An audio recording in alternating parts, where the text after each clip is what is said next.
I'm the ignorant intellectual, and this is a space where you are invited to think about your thoughts. 7 common phrases you might be using incorrectly.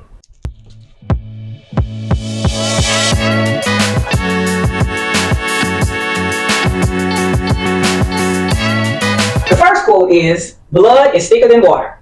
The actual quote is, the blood of the covenant is thicker than the water of the womb.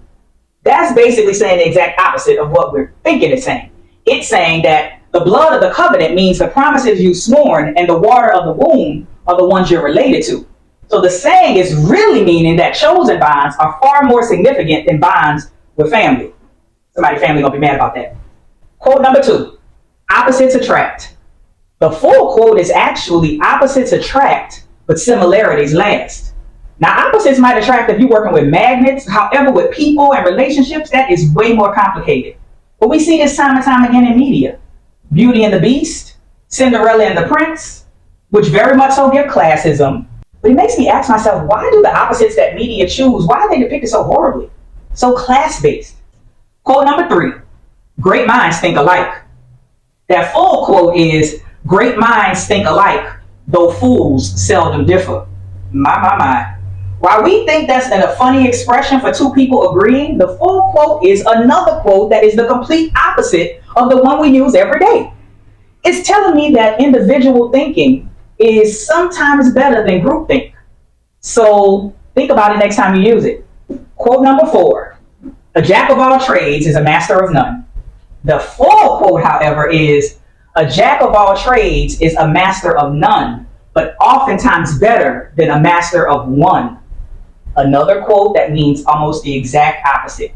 Many people associate jack of all trades with negativity, but it was never meant to be negative. It was actually a compliment. Jack of all trades, master of none is a figure of speech used in reference to a person who's dabbled in many skills, rather than gaining expertise by focusing only on one.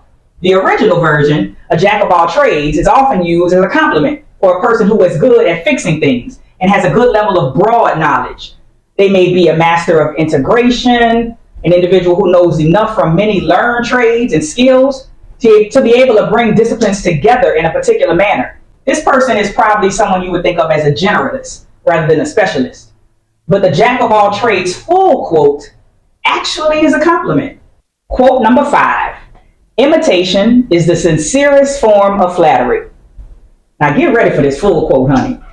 Full quote, imitation is the sincerest form of flattery that mediocrity can play to greatness.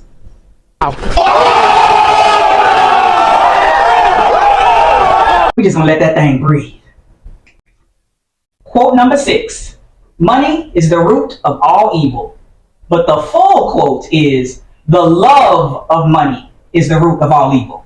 This is probably my favorite thing of the quotes, because it's something that I think about often, how powerful it is to take something from the actual having of a thing to the actual loving of a thing. How many times have we heard that saying? It's actually a scripture. 1 Timothy 6:10 says, for the love of money is the root of all evil, which while some coveted after, they have erred from the faith and pierced themselves through with many sorrows. Way different than just saying, when you have money, that's the root of all evil.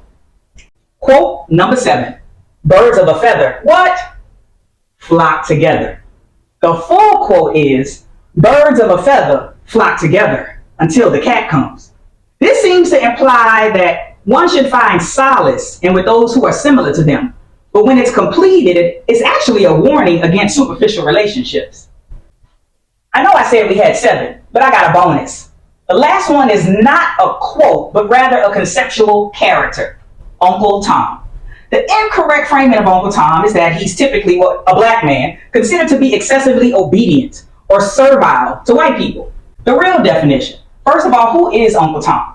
The term Uncle Tom comes from the title character of Harriet Beecher Stowe's novel, Uncle Tom's Cabin, where the truth is that it's an African-American enslaved person, Tom, who is beaten to death for refusing to betray the whereabouts of 2 other enslaved people.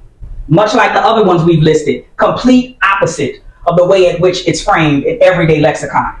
Well, that's it for today. I hope you've enjoyed learning for some and relearning for others. 7, actually 8 phrases or saying that you may be using incorrectly. I know I sure was out here using some of them wrong. If you like what you heard, like, share, comment, subscribe, tell a friend to tell a friend. Remember, this is a space where you are invited to think about your thoughts. You don't have to agree with me, but at least know why you think what you think. Peace.